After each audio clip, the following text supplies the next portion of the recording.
that I do not even trust my father because he hates me because I have African blood in me. And how could citizen Toussaint, who had been a slave of these people, think that he could trust them? There are many of us today who think precisely in the same manner as Toussaint. And we will pay the price for it. We are excluded here, all here. But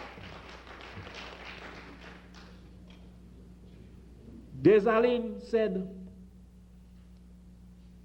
Henri Christophe said, if I had been called, and if I made the mistake, this stupid mistake of going, I would take 30,000 of my crack soldiers with me.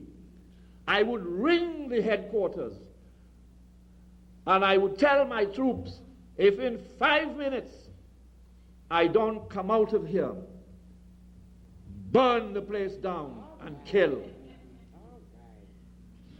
Dessalines said, I would not even go. I don't trust those people. In fact, I hate them for the things they did to me.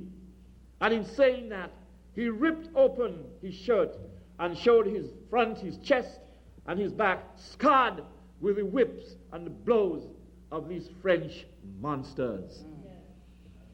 Yet, when you read the history, if you look at the history of Haiti, of the Haitian Revolution, most of our scholars, even among ourselves, and those other scholars, the falsifiers, they make a great thing of Toussaint. Please don't get me wrong. Toussaint was a great man. He had qualities that we need, and qualities we need even today. He had self-reverence. He had self-knowledge, and he had self-control. And he would say, these three will lead us to power. But there was a but. The fact that Toussaint thought he was a French citizen. He did not think he was an African. In fact, when the Haitian Revolution began, one of the first things that the early leader, Boukman Dada, said, let us reject the white man's God because he has brought evil and pain on us. Let us talk to our African gods because they wish us the power and the strength to defeat the white man's God that brought us crimes, horror, and general and killings. Bookman, an unlettered man, could say that. Dessalines himself could say it. And if you look at those other historians, I cannot call them historians, I call it those other falsifiers. When you look at their history, if you watch, it is good to take the Haitian Revolution as an example. When you look at it, all throughout the history books, a lot of fuss is made about Toussaint Louverture. I am not saying that he was not a great man. What do they say about Dessalines? He was a monster. He was a savage. He was illiterate. In point of fact, he made it a point not to speak French. Whenever he was spoken to in French, he answered in Creole, his mother's language, he said. Dessalines said that I do not trust them. This country, Haiti, it wasn't Haiti then, it was Saint-Dominique. He said, it's a black country, and black it will always remain. Since we cannot go back to Africa, we cannot go back to Senegal, we cannot go back to the Gambia, I am going to create, with Bookman, Africa in Haiti.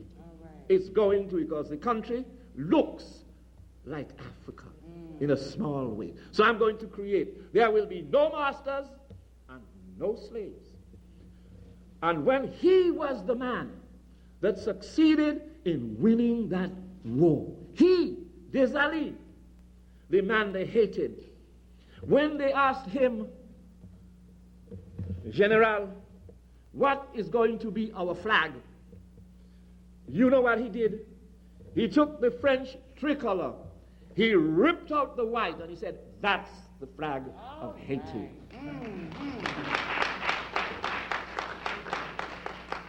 He said, I do not want to see anything white in this island. In fact, a story is told that while in his headquarters he was making those comments, a white leghorn hen passed across him and he rushed at it with his sword. He couldn't stand white, no way, no how. I wish some of our people could say that today. For there is absolutely no salvation if, in fact, we are talking about regaining our African selves, regaining our African consciousness, taking back the continent. Then we have no right to be talking about joining forces with them. The two do not meet. The two don't go together. The value system is totally different. So we have, if we are calling ourselves holistic African peoples, then we have to be holistic in rejecting totally Europe and all that Europe means to us. In fact, many long ago in the Caribbean and elsewhere, the men who call themselves Pan-Africanists rejected Europe. In fact, Aimé Césaire, the great Pan-Africanist from Martinique, he said, you know how he described Europe? You know what he said, how he called Europe? He said, Europe is the name for excrement. He was so strong about it. Price Mars said the same thing. Even Garvey, not only his movement, his UNIA, but Garvey wrote also, he wrote poems. And Garvey completely wrote savage verse about Europe. Not to mention what he did in his own action. Because Garvey, as you know, was not only about self-esteem, he was about self-help as well. An important thing. The two go together, they're hand in glove. But they were not the only ones who rejected Europe. Europe had nothing to offer them. Europe has nothing to offer us now. And if, again, we are talking, whatever Europeans say, you must always ignore it. It has to be totally ignored. They falsify everything. I want to just mention one other thing. Many of us here know about the famous Sir Cyril Burt IQ scandal.